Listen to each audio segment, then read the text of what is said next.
अगर बम गिराए तो फिर वहां से रेडिएशन क्यों नहीं हुआ? तीन परमाणु ठिकानों पर बम गिराए गए। नहीं, कहाँ पर आप बात कर रहे हैं? ईरान में। अच्छा, you mean bunker buster bomb गिराया गया।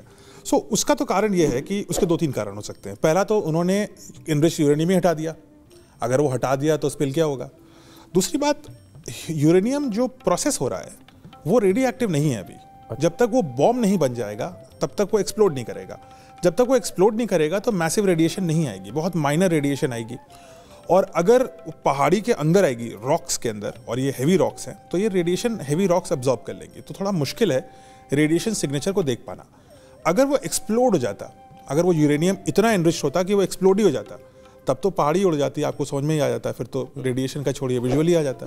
लेकिन अगर कुछ अंडरग्राउंड है तो रेडिएशन एक तो अब्जॉर्ब हो जाता है, दूसरा ये पूरी तरह से प्योरीफाइड यूरेनियम नहीं थी, और तीसरा ये भी संभव है कि ईरान की बात सही है कि उन्होंने यूरेनियम पहले से निकाल ली थी, तो फिर टूटा तो सेंट्रीफ्यूज, जो एनरिच्ड यूरेनियम थी वो तो पहले कहीं और जा चुकी। पर रेडिएशन होता तो जान का नुकसान होता वहाँ?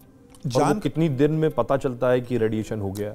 तुरंत पता लगता, तो ये तो तुरंत ही पता लगता, इमीडिएटली सैटेलाइट्स कैप्चर कर लेते हैं कि रेडिएशन आ रहा है। इवन अगर जैसे हमने जब किया था 98 में, हमने भी अंडरग्राउंड किया था, लेकिन उससे रेडिएशन निकला था, लेकिन वो चूंकि अंडरग्राउंड था तो कम आया था, लेकिन सिग्नेचर था।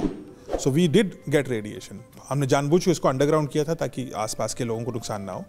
लेकिन अगर रेडिएशन निकलता तो पता भी लगता और ईरान के उस पर्टिकुलर एरिया में नुकसान भी पहुंचता लाइफ को, लेकिन लग नहीं रहा है कि रेडिएशन आया।